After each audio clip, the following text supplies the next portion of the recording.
Good afternoon everyone, I am Samiur Rahman. আজকে আমরা যাচ্ছি কলকাতা স্নো পার্ক আমার মামার সঙ্গে। এখন আমরা বাড়ি থেকে বের হয়ে পড়েছি।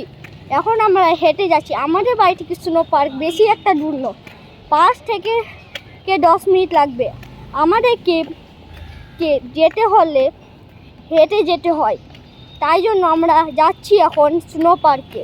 স্নো পার্কে গিয়ে আমি পরে ভিডিও বলছি। এখন আমরা রাস্তায় আছি। এখন আমরা অ্যাক্সিস মলে পৌঁছালাম। এখন আমরা লিফটে করে 6 নম্বর ফ্লোরে যাব, যেখানে স্নো পার্ক আছে। এখন আমরা লিফটের জন্য ওয়েট করছি। এখন আমরা লিফটে আছি। এখন আমরা 6 ফ্লোরে স্নো পার্কে যাচ্ছি। স্নো পার্কে গিয়ে আমরা পরেরটা দেখাচ্ছি। এখন অনেক আশা নিয়ে এসেছিলাম, কিন্তু আমরা এসে দেখি যে স্নো পার্ক এখন বন্ধ, টেম্পোরারি ক্লোজ। তাই ভেবে আমরা এখন বাড়ি যাওয়ার জন্য ফিরে গেলাম। মনটা এখন আমার খুবই খারাপ হয়ে গেল স্নো পার্কটা বন্ধ দেখে। তাই এখন আমরা সিরিজে নামছি। আজকে আমরা এসেছিলাম স্নো পার্কে, কিন্তু স্নো পার্ক বন্ধ থাকায় আমার খুবই মন খারাপ হলো। তাই আমরা এখন এসি কেএফসিতে খেতে।